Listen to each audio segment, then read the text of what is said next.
우리 주제 말씀 함께 들어가겠습니다. 시작.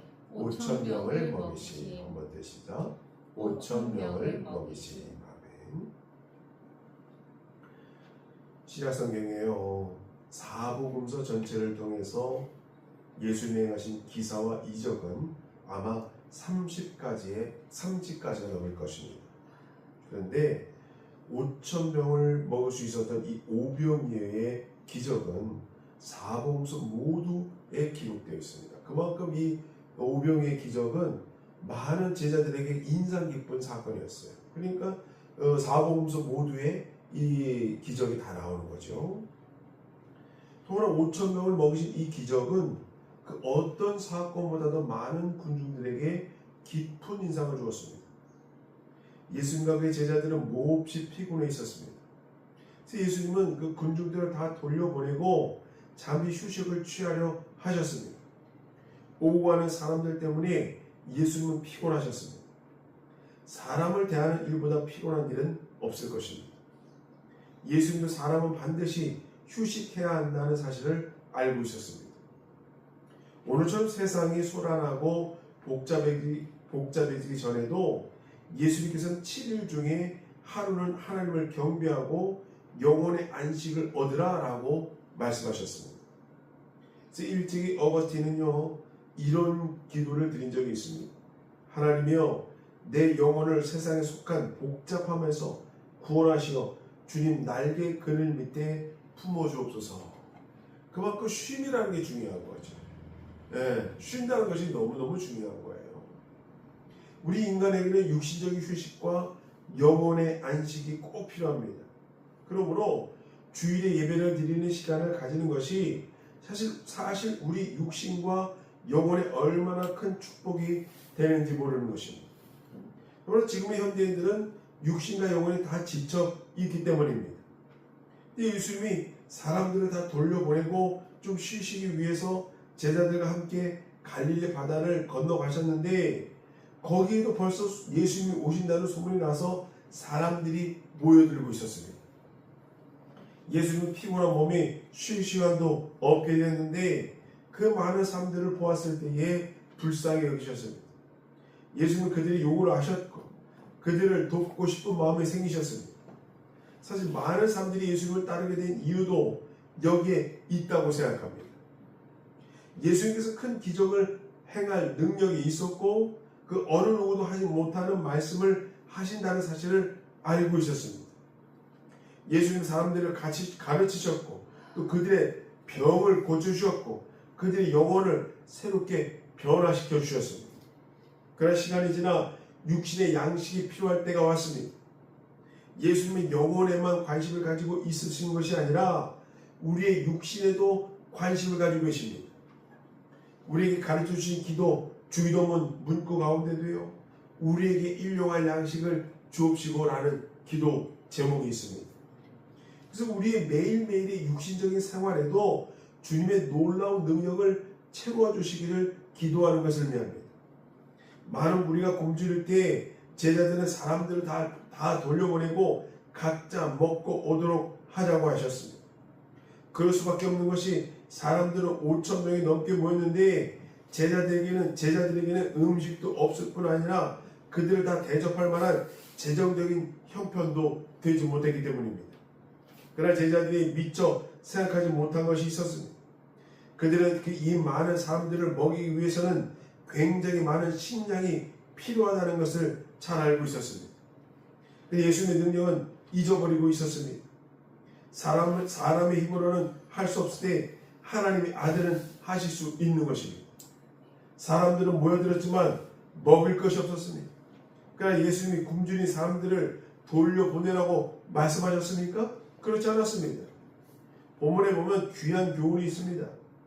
마태복음 6장 1절로 2절 말씀입니다. 하겠습니다. 시작. 그 후에 예수께서 디베라의 갈릴리 바다 건너편으로 가시니 큰 무리가 따르니 이는 병자들에게 행하시는 표적을 보았음이로라. 아멘. 요한복음 6장은요, 그 후에 라는 말로 시작됩니다. 무슨 일이 있었습니까? 요한은 이 기적을 설명하기 앞서서 요한복음 5장에 걸쳐 다른 말을 했습니다. 요한복음 5장은 어떤 사건이 있었냐면은 베데스다 연못가에서 38년 된 병자를 고친 사건이 있었어요. 자, 그런데 38년입니다. 자그마치. 우리가 일제 강점기도 36년 아니에요? 그러니까 그보다 더 2년 많은 사람, 그 병자는 2년 많은 병자예요. 그러니까 베데스다 연못의 근방에 있는 사람들은 다 아는 사람입니다. 예. 그만큼 그 사람은 많은 사람이 알려진 사람이에요. 그런데 그 38년 된 환자를 예수님이 고치셨죠. 내 자리를 들고 걸어가라. 그래서 그 사람은 자기의 자리를 들고 집으로 갔어요. 그러니까 어마어마한 사건이 벌어진 거예요. 그 근방에 있는 사람들이 소문이 쫙 퍼진 거예요. 그리고 나서 예수님은 어떻게 하셨느냐? 제자들을 불러서 각 지역에 파송했어요. 이번을 계기로 복음을 전하자. 예수라는 분이 베데스다 연못가에 38년 된 환자를 고치셨대. 전국에 소문이 퍼진 거예요. 그러니까 예수님은 이 제자들을 전국에 파송시킨 거예요. 그리고 그들이 돌아올 시기였어요. 그러니까 나로 예수님이라는 분이 기적을 해가시고 말씀을 전하시고 그 제자들을 전국 각지에 보내시고 제자들도 몸이 피곤하죠. 이스라엘 전 지역을 다니고 이제 돌아왔으니까 이제 어떻게 돼요? 일을 하고 왔으니까 쉬어야 될 거 아니에요. 예수님도 많은 복음을 전하고 했기 때문에 병자를 고치셨기 때문에 쉬어야 되잖아요. 그 후입니다. 그러니까 시기가 굉장히 제자들 지치고 예수님이 힘들고 그 후인데 이제 디베라 갈릴리 바닷가 건너편으로 가셨어요. 이제 군중을 피하러 가셨어요. 그런데 어떻게 돼요? 큰 무리가 또 따르는 거예요. 이는 병자들에게 행하시는 표적을 보았기 때문에 많은 사람들이 당신은 아스피린이 있습니까? 페니실린이 있습니까? 감기약이 있습니까? 약이 없어요. 조그마한 피부병에 걸려도 그냥 자연 치료할 수밖에 없는 그런 시기예요. 엄한 그냥 샤머니즘에 의지하는 그냥 구치나하고 낫기를 바라는 그런 시대입니다. 예. 그러니 당시 예수님 병자를 고치는 예수님 뭐 하십니까? 수많은 사람들이 예수님을 따를 수밖에 없는 거죠. 그러니까 그 후입니다. 예수님은 이전에 제자들을 택하여 여러 곳으로 파송하였습니다. 마태복음에 의하면 제자들은 여러 마을을 돌아다니며 하늘나라의 복음을 회개의 말씀을 전했다고 했습니다. 이제 그들은 피곤해서 지친 몸을 이끌고 다시 주님 곁으로 왔습니다. 그들은 가는 곳마다 말씀을 전파하느라 육신과 영혼이 모두 피곤했고 주님은 그들과 더불어 따로 쉬려고 하셨던 것입니다. 군중들을 피해 예수님은 열심히 일한 제자들과 함께 쉬기를 바라셨습니다. 마태복음 6장 5절 말씀입니다. 읽겠습니다. 시작. 예수께서 눈을 들어 큰 무리가 자기에게로 오는 것을 보시고 빌립에게 이르시되 우리가 어디서 떡을 사서 이 사람들을 먹이느냐 하시니 아멘. 이 많은 사람들이 오니까 예수님은 또 그들을 모아다가 복음을 전하셨나 봐요. 한나절 복음을 말씀을 전하셨습니다 봐요.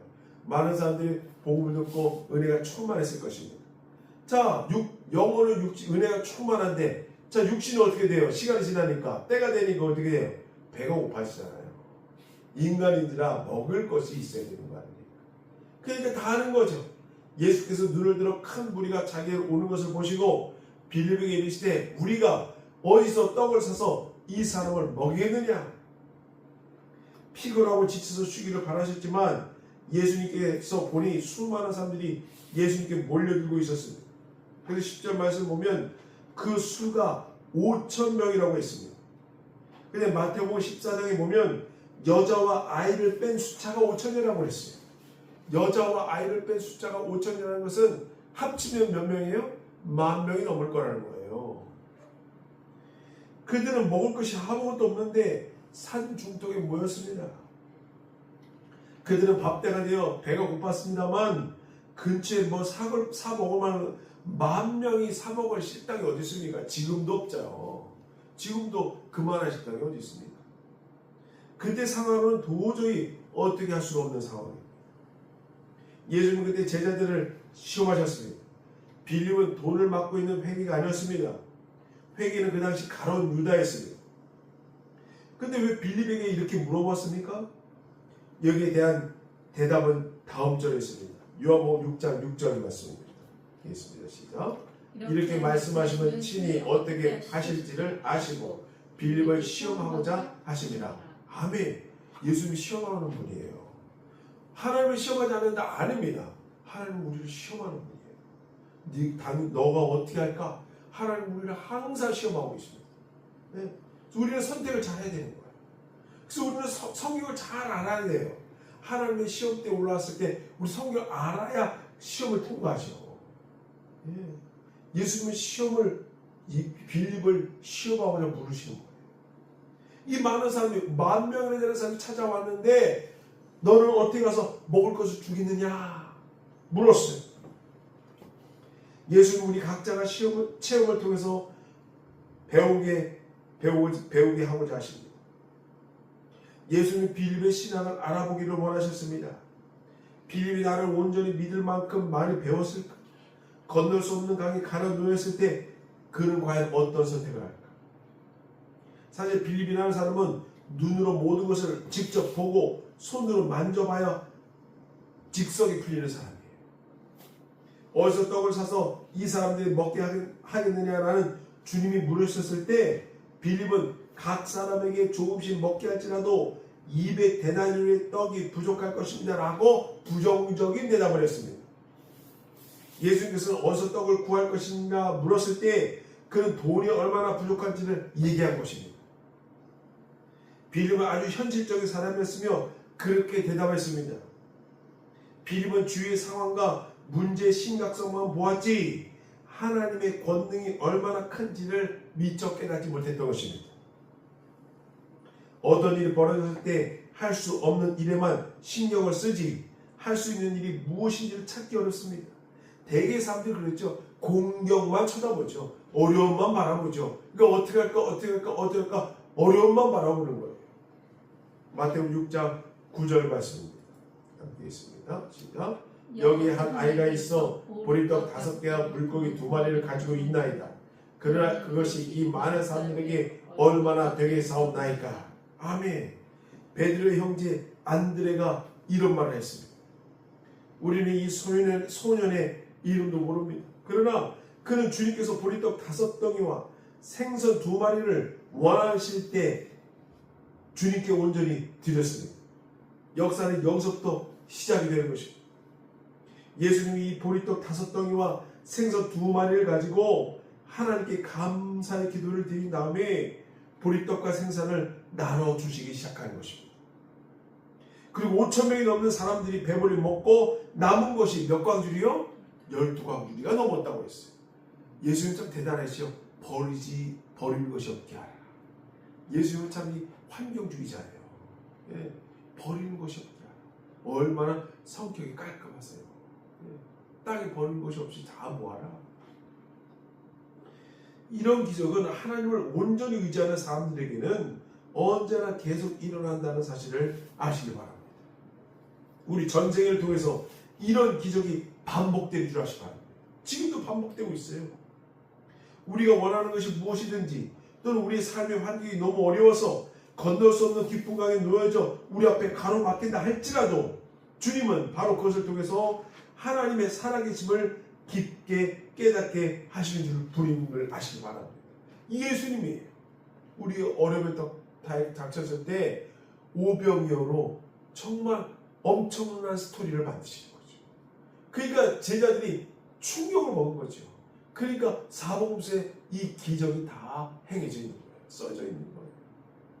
저희들이 믿음을 가지고 살 때 이 오병의 기적을 체험하실 수 없듯이 바랍니다. 그 예수님을 우리는 믿고 있는 거예요.